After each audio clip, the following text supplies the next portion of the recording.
Jai Shri Ram. Today, the second day of the month of Karkidagam, also called as Ramayana Masam. Yesterday, we started with the Balakandam. Today, we will continue the story of Prabhu Ram. Yesterday, we saw that sage Vishwamitra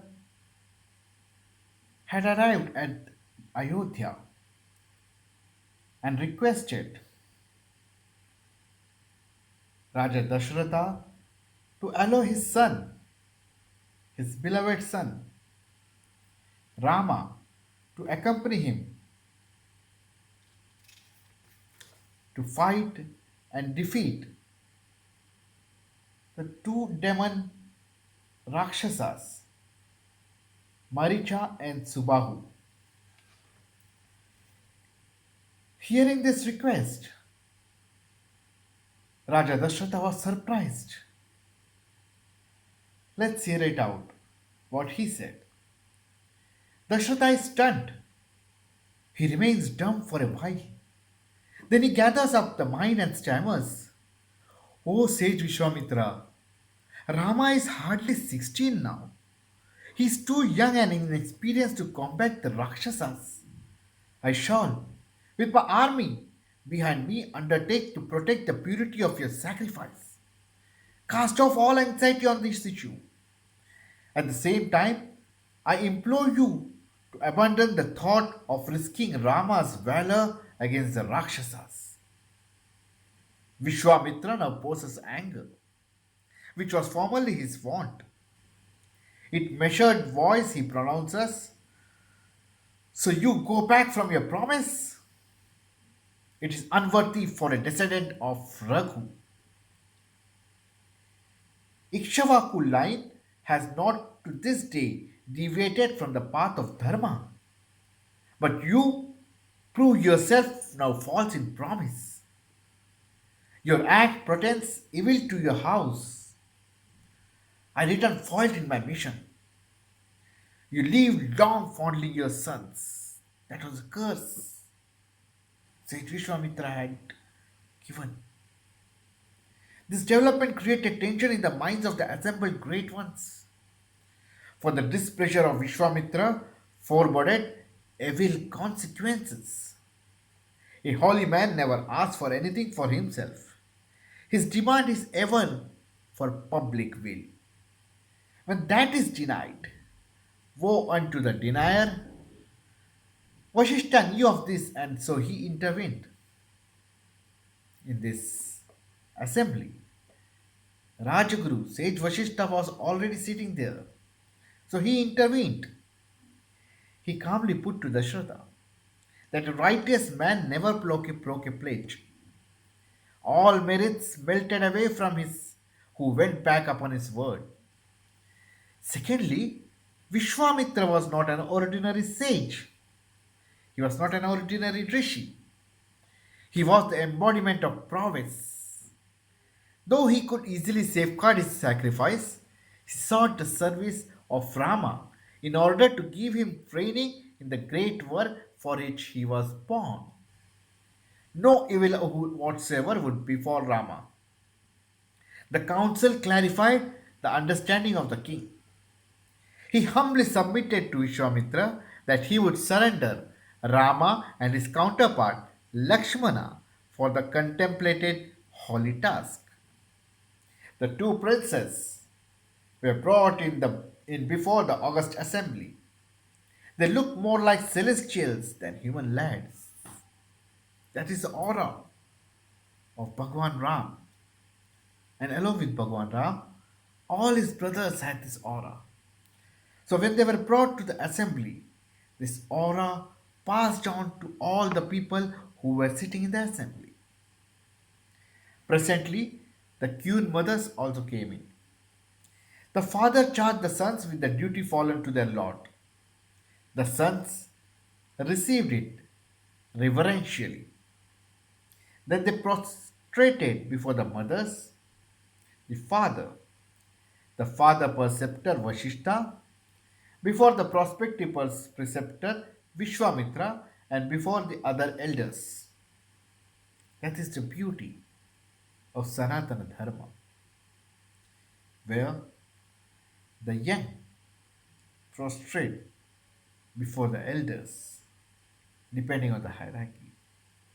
Here, they started with mother, father, and guru. That's what we say. Mata Pita Guru Devo. Receiving their blessings, the lads set out with sage. Spiritual prowess and martial prowess were commingled in them. That confluence of the physical luster and the mental effulgence was a sight for the mortals as well as the immortals. Beaming with zeal, the youth kept pace on either side of the illuminated masters. Vishwamitra's entry into Ayodhya brought in joy, shock, and conciliation in quick succession. In it are contained a few lessons of life. The seedling has to be transplanted into a new soil for its robust growth. The grown-up children requires to be driven out by the mother hence so that it may learn self-dependence. Prolonged parental protection to the youth is more a hindrance than help. It mars the growth of the son. It leads the fond parent into dotage. Change of environment during adolescence broadens the mind. It sharpens the intellect. It adds to knowledge. It leads to wisdom. It trains the youth in adaptability. It equips him for life. At all times, an institutional training for a youth is far superior to the domestic training. Vishwamitra brought in their blessings to Rama. Above all, he knew the use of several celestial weapons and he wanted to hand over the science to Rama on a fitting occasion so that he might use it in future for a great cosmic purpose which he was destined to fulfill. The great Rishi and his royal pupils spent the first night of their journey on the bank of the river Sarai. Two mystic formula known as Bala and Atibala were then taught to the pupils. Strength and great strength are the meanings of the psychic forces. Bala and Atibala, by the use of which man can withstand fatigue, hunger, and thirst. Kamasrama was a significant institution they came by on the way. It is held that it was here that Shiva burned the ashes, the lustful Manamata. Because of the destruction of Kama, the place was known as Kamasrama. A night was spent by the trio with the holy men of that place. Then they had to pass through a dense forest haunted by Tataka and her son Maricha. They were hideous monsters of extraordinary strength, owning the power to transform themselves into any beings on the earth. They delighted in torturing the human beings and feasting on the flesh. These are sometimes you can relate this to people who we can see nowadays in our society, in our world.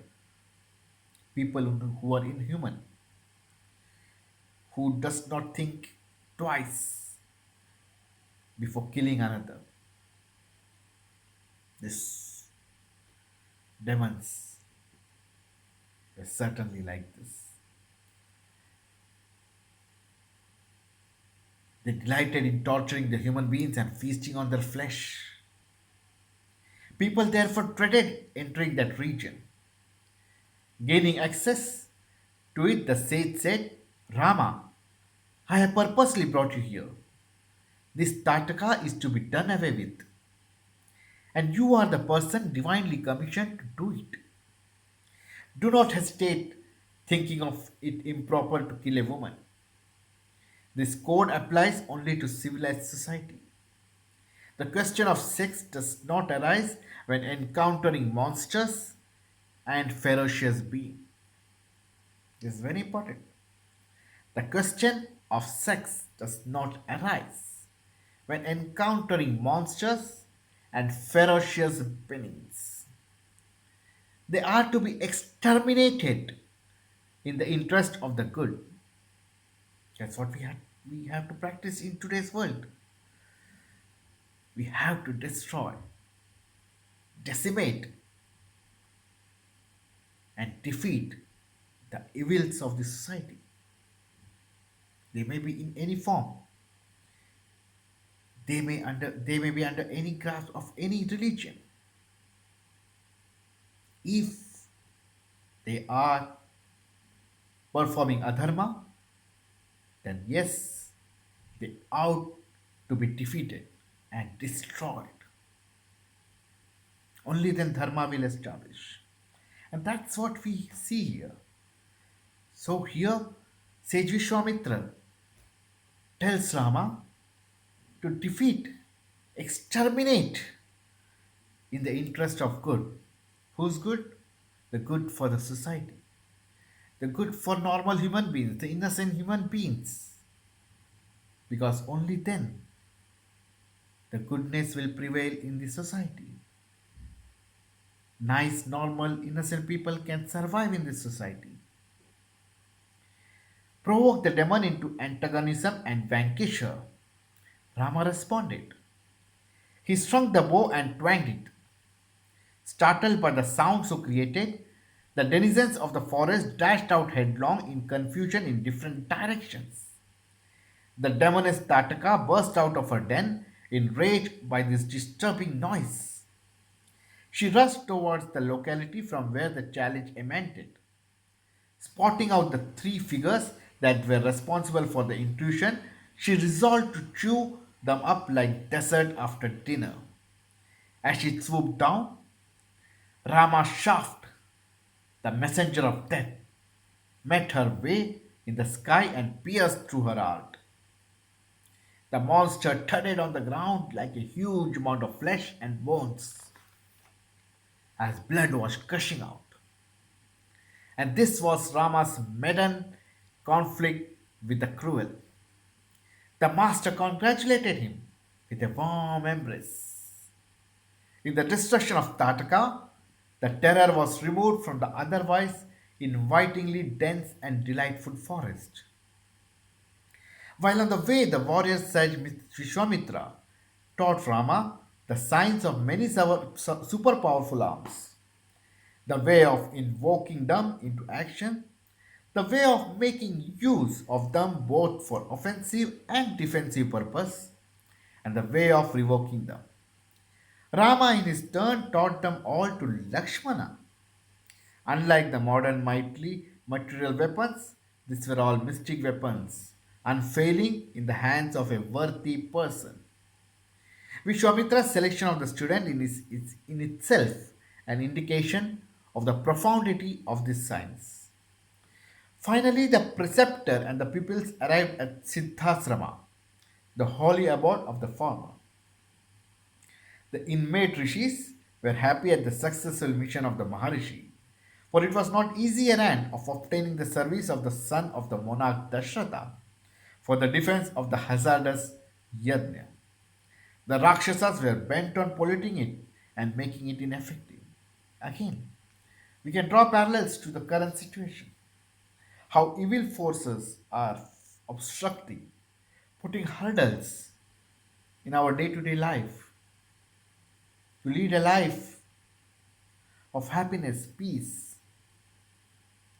While we would like to live happily with everyone on the earth, there are people who don't want to stay happy, to stay peaceful. The same thing happened here during the time of Ramayana. The sages, the rishis, were performing yajna, and the Rakshasas would create hurdles, create trouble for them, so that the yajna could not be performed. Just drawing parallels. to current situation as compared to the past. Preparations for the sacrifice were made for it. It was to last 6 days. Vishwamitra was to go through it maintaining the vow of silence. The demons would pounce upon it any moment. So the royal brothers, Rama and Lakshmana, were obliged to keep unbroken vigil for 6 days and nights. Unbroken vigil for 6 days and nights. Not to sleep. That was a duty bestowed upon Rama and Lakshmana. There was an uproar in the sky on the last day. Like a dark cloud, the demon battalion headed by Maricha and Subahu moved forward. After making Lakshmana alert, Rama discharged the Manava Astra on Maricha. The weapon played its part. Instead of killing the victim, it confused him and threw him far away in the sea. With the Agni Astra or the firearm, Rama killed Subahu. Then both the brothers did away with the Rakshasa host. The sacrifice, at long last, came to a successful termination. Vishwamitra was immensely pleased. He was pleased to see Lord Rama and brother Lakshmana perform their duty. He felt his indebtedness to the king Dasharatha. He praised the prowess of the princes. He told them that Siddhasrama had become true to its name because of their victory over the wicked. He who overcomes evil is Siddha. Vishwamitra knew of the mission in life of the sons of Dasharatha. He also knew of the part that he has to play in this cosmic scheme. So he silently played his part, posing all the while that he was in need of the services of these two brothers. The two royal brothers reverentially awaited whatever else behest that has to come forth from the sage. So here we end the day 2 of Ramayana. The epic is still open and we will continue it tomorrow. We'll meet you all once again tomorrow. Jai Shri Ram.